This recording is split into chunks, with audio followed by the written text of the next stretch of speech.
રામસુરી સમુદાયના જૈનાચાર્યોનું આજ અલકાપુરી જૈન સંઘના ભવ્યાતિભવ્ય ચાતુર્માસ પ્રવેશ યોજાયો।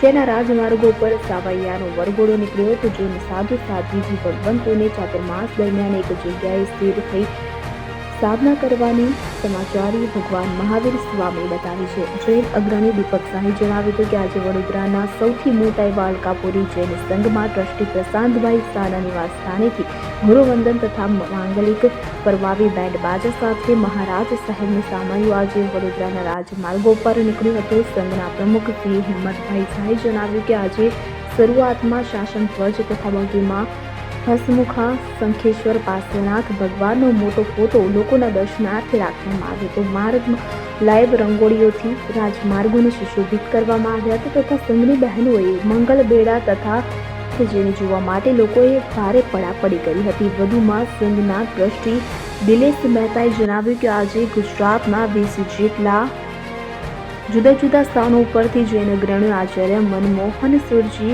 વિધાન મુનિરાજ, ધુરંધર વિજયજી, આચાર્ય હેમ પ્રભુ સુરેશ્વરજી તથા સાધ્વીજી ભગવંતોનો ચાતુર્માસ પ્રવેશ થયો હતો। આજના ચાતુર્માસ પ્રવેશમાં સુભાનપુરા જૈન સંઘમાં 7મી જુલાઈના રોજ પ્રવેશ કરનાર બાપજી મહારાજ સમુદાયના આચાર્ય નરરત્ન સુરેશ્વરજી મહારાજ પણ વિશેષ જોડાયા હતા। દરમિયાન સંઘના ટ્રસ્ટી જયેન્દ્રભાઈ શાહે જણાવ્યું હતું કે આ વર્ષે સંઘમાં 2 ટાઈમ વ્યાખ્યાન થશે કે જેમાં પહેલું વ્યાખ્યાન 6:30 થી 7:30 મુનિરાજ ધુરંધર વિજયજી આપશે અને બાજુ વ્યાખ્યાન 9 થી 10 રાખવામાં આવશે। જૈન સંઘની પરંપરા મુજબ સાધુ સાધ્વીજી ભગવંતોને કામળી વહોરાવી હતી તથા ગુરુપૂજનનો લાભ સરલાબેન બિપિનચંદ્ર શાહ પરિવારે લીધો હતો એમ જૈન અગ્રણી દીપક શાહે જણાવ્યું હતું।